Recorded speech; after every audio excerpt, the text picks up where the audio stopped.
Imagine you're writing code to construct a URL object. Not a simple URL, a full one, with a protocol, hostname, port, authentication credentials, a multi-segment path, query parameters, and a hash fragment. How many parameters does that constructor need? If you put them all in a single function call, you get something like this: new URL, https, user, password, pi.example.com, 8080/v1/search/users, q, Alice, limit, 10, results. 8 positional arguments. If you forget the port, you have to pass null.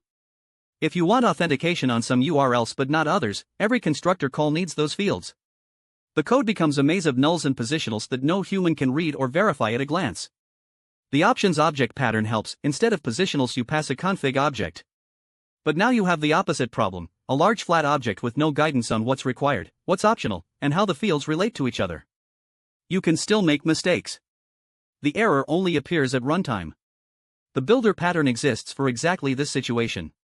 When an object requires many configuration options, a builder provides a shareable API that lets you specify only what you need, in any order, with method names that document what each piece means.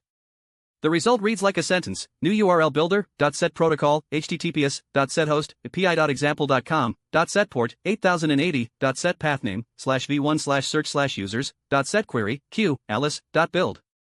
Compare that to the 8-argument constructor. Which one would you rather read at 2 a.m. during an incident? The builder pattern's primary value is not technical sophistication, it's the readability of the construction code.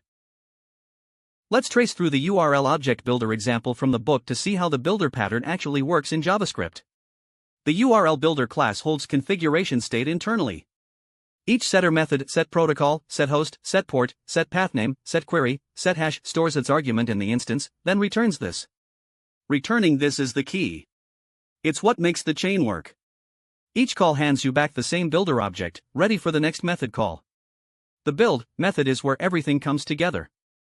It validates the accumulated configuration, checking that required fields like host are present, and then either constructs and returns the final URL object or throws a descriptive error.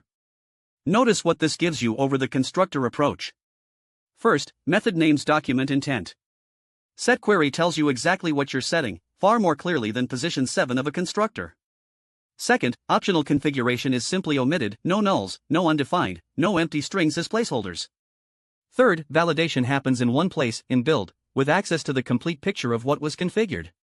There's an important detail the book emphasizes: the builder should enforce constraints that make sense only when the full picture is known. You can't validate port must be a number if protocol is HTTPS, while fields are being set one by one. But in build, you have everything and can validate relationships between fields. The shareable API pattern is deeply embedded in JavaScript culture. jQuery popularized it. Promises use it. Most test assertion libraries use it.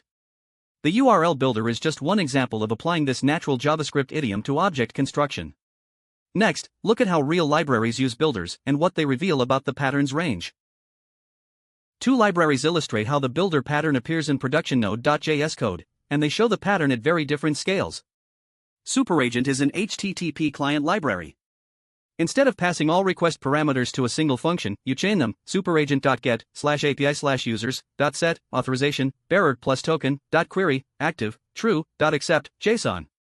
Each method configures one aspect of the request.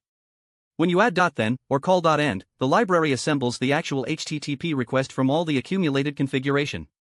Until that final step, you're just building up a description. What makes SuperAgent interesting is that this isn't just for readability, it's functional. The intermediate builder object can be passed around, stored, extended. You could create a base request builder with authentication already set, then derive specific requests from it by chaining additional configuration. The builder becomes a reusable template. The Elasticsearch Node.js client uses builders for constructing search queries. A full Elasticsearch query can be extremely complex: Boolean clauses, nested aggregations, boost factors, filter conditions. Building this as a single nested object literal is error-prone and illegible. The Builder API lets you construct these queries incrementally, with method names that mirror the Elasticsearch query DSL semantics.